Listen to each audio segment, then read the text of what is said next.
It wasn't everyone, but there was enough hate, resentment, and vengeance in the community.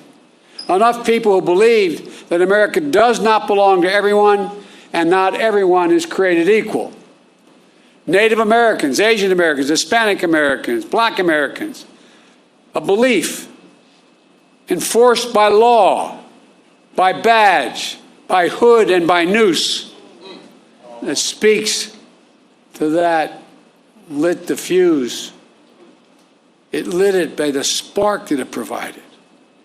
A fuse of fury was an innocent interaction that turned into a terrible, terrible headline allegation of a black male teenager attacking a white female teenager.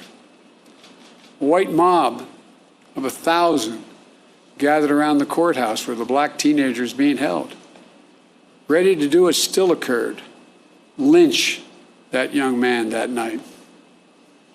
But 75 black men, including black veterans, arrived to stand guard. Words were exchanged, then a scuffle, then a shots fired. Hell was unleashed. Literal hell was unleashed. Through the night and into the morning, the mob terrorized Greenwood, torches and guns, shooting at will. A mob tied a black man by the waist to the back of their truck with his head banging along the pavement as they drove off. A murdered black family draped over the fence of their home outside. An elderly couple knelt by their bed praying to God with their heart and their soul when they were shot in the back of their heads. Private planes dropping explosives. The first and only domestic aerial assault of its kind on an American city, here in Tulsa. 8 of Greenwood's nearly 24 churches burned like Mount Zion across the street at Vernon AME. Mother Randall said it was like a war. Mother Fletcher says all these years later, she still sees black bodies around. The Greenwood newspaper publisher, A.J. Smitherman, penned a poem of what he heard and felt that night.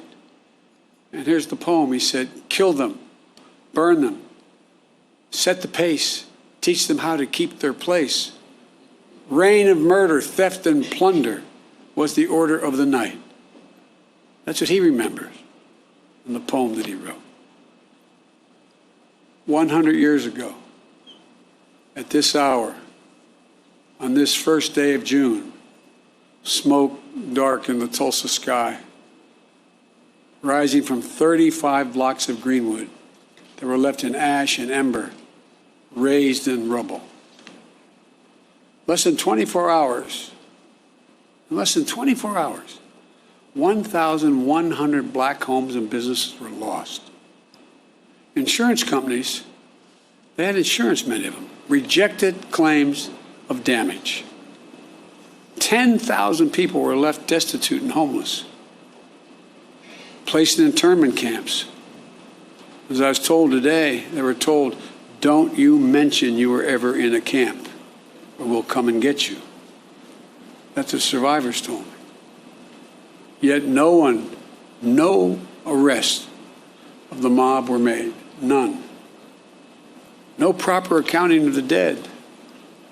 The death toll records by local officials said there were 36 people. That's all, 36 people.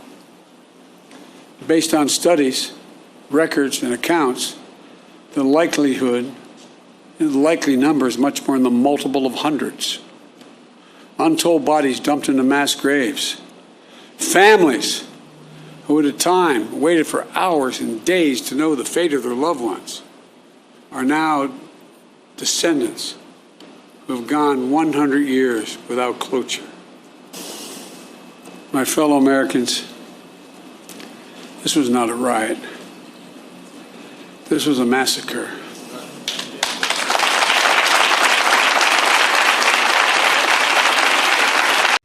Hey, NBC News viewers, thanks for checking out our YouTube channel. Subscribe by clicking on that button down here and click on any of the videos over here to watch the latest interviews, show highlights, and digital exclusives.